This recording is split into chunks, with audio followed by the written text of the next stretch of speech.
Hello friends, आज की इस वीडियो में हम बात करने वाले हैं ई कॉमर्स बिजनेस के बारे में। तो बहुत से लोग ई कॉमर्स को लेकर कंफ्यूज रहते हैं कि ई कॉमर्स क्या है, कैसे काम करता है। ई कॉमर्स का मतलब होता है इलेक्ट्रॉनिक्स कॉमर्स, यानी इंटरनेट के जरिए से चीजों का बेचना या खरीदना। अगर आप कस्टमर हैं तो आप घर बैठे ही इंटरनेट की मदद से खरीदारी कर सकते हैं, और अगर आप बिजनेसमैन हैं तो अपने प्रोडक्ट्स को इंटरनेट पर लाखों करोड़ों कस्टमर्स को बेच सकते हैं। ई कॉमर्स का सबसे बड़ा फायदा यह है कि आपका बहुत सारा टाइम बचता है। एक कस्टमर के तौर पर आपको मार्केट में नहीं जाना पड़ता, बस एक क्लिक पर आप परचेजिंग कर सकते हैं और सामान आपके घर आ जाता है। इसके साथ ही कस्टमर्स को बहुत सारे डिस्काउंट्स और ऑफर मिल जाते हैं जो कि ऑफलाइन मार्केट में नहीं मिलते हैं। अगर बिजनेसमैन के नजरिए से देखें तो ई कॉमर्स आपको डोमेस्टिक और इंटरनेशनल मार्केट दोनों का एक्सेस देता है, यानी आप अपने देश के साथ साथ पूरी दुनिया में भी ई कॉमर्स के जरिए से अपने प्रोडक्ट्स को बेच सकते हैं। इसके अलावा अमेजोन, फ्लिपकार्ट जैसी बड़ी कंपनियां अच्छी कस्टमर सर्विस और आसान रिटर्न पॉलिसी देती हैं, जिससे ग्राहकों का भरोसा बढ़ता है। एक बिजनेसमैन के लिए ई कॉमर्स के जरिए खुद का एक ब्रांड खड़ा करना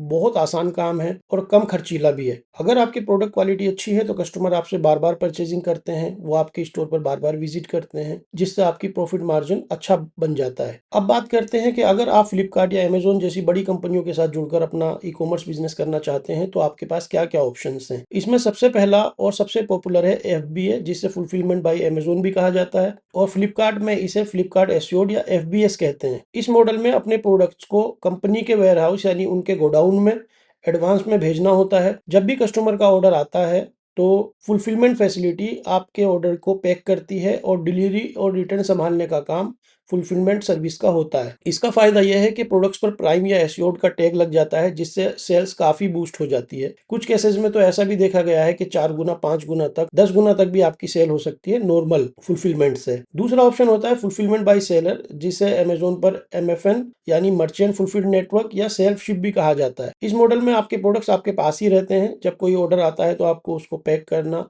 और शिप करने की जिम्मेदारी आपकी होती है। पैकिंग करने के बाद या तो आप कंपनी कोरियर को देते हैं या फिर खुद से किसी कोरियर के जरिए से शिप करते हैं। अब सवाल यह आता है कि इस बिजनेस को शुरू करने के लिए आपको सेलर अकाउंट कैसे बनाना है। सेलर अकाउंट ओपन करने के लिए प्रोसेस बहुत ही सिंपल है और पूरी तरह से ऑनलाइन होते हैं। इसके लिए सबसे पहले आप कुछ डॉक्यूमेंट जरूरी हैं उनको तैयार रखें, जैसे आपका GST नंबर, पैन कार्ड, एक बैंक अकाउंट और आपकी ईमेल ID और मोबाइल नंबर। आपको अमेजोन सेलर सेंट्रल या फ्लिपकार्ट सेलर हब की वेबसाइट पर जाकर रजिस्टर करना है। वहां अपनी बेसिक डिटेल्स और बैंक इन्फॉर्मेशन फिल करने के बाद आपका अकाउंट वेरिफिकेशन किया जाता है। अकाउंट वेरीफाई होती है, अपने प्रोडक्ट्स की फोटोज और डिटेल डालकर आप लिस्टिंग शुरू कर सकते हैं और आपकी सेल शुरू हो जाती है। हर बिजनेस की तरह ई कॉमर्स बिजनेस में भी कुछ फायदे और नुकसान हैं, जिन्हें समझना बहुत ज्यादा जरूरी है।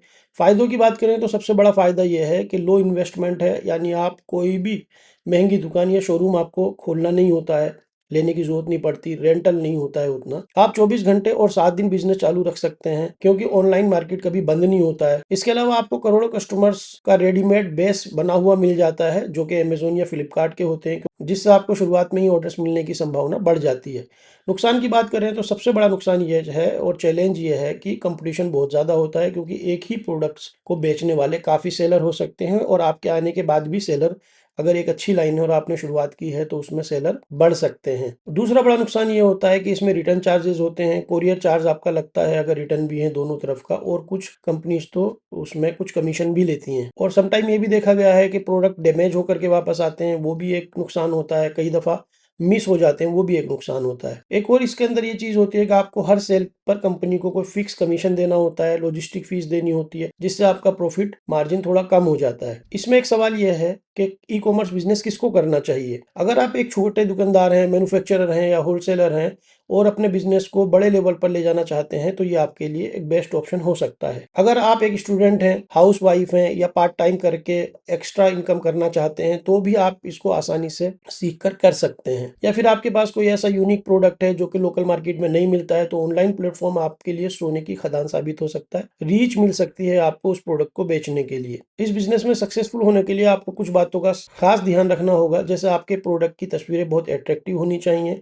कस्टमर के रिव्यूज और रेटिंग पर आपको नजर रखनी है, कस्टमर क्या फीडबैक दे रहे हैं, क्योंकि अच्छे रिव्यूज से ही आपकी रेटिंग सुधरेगी, और जितने अच्छे रिव्यूज होंगे, जितने ज्यादा रिव्यूज होंगे, उतनी आपकी लिस्टिंग को ऊपर आने का चांस मिलेगा। शुरुआत हमेशा कम इन्वेंट्री और सिलेक्टेड प्रोडक्ट के साथ ही करें, ताकि आप मार्केट के ट्रेंड को अच्छे से समझ सकें। तो दोस्तों, ई कॉमर्स आज के दौर का सबसे तेजी से बढ़ता हुआ बिजनेस है, जिसे सही प्लानिंग के साथ किया जाए तो बहुत बड़ा मुकाम हासिल किया जा सकता है। लेकिन आसान नहीं है, सीख कर करना ज़रूरी है। उम्मीद है आपको ये डिटेल जानकारी पसंद आई होगी। ई-कॉमर्स एक्सपोर्ट भी होता है। जैसा कि मैंने पहले बताया कि ग्लोबल मार्केट में भी आप अपने प्रोडक्ट्स को रिटेल कर सकते हैं ऑनलाइन ई-कॉमर्स प्लेटफ़ॉर्म के ज़रिए से। अगर आप उसके बारे में जानकारी चाहते हैं, तो आप ई-कॉमर्स एक्सपोर्ट लिखिए कमेंट में। ग्लोबल एक्जिम अकेडमी के साथ जुड़िए। टेलीग्राम ग्रुप है हमारा ग्लोबल एक्जिम अकेडमी, आप उसको जॉइन कर सकते हैं। आपका कोई भी सवाल है, आप वहाँ पर पूछ सकते हैं। सब्सक्राइब कीजिए चैनल को, लाइक कीजिए वीडियो को। Thank you so much.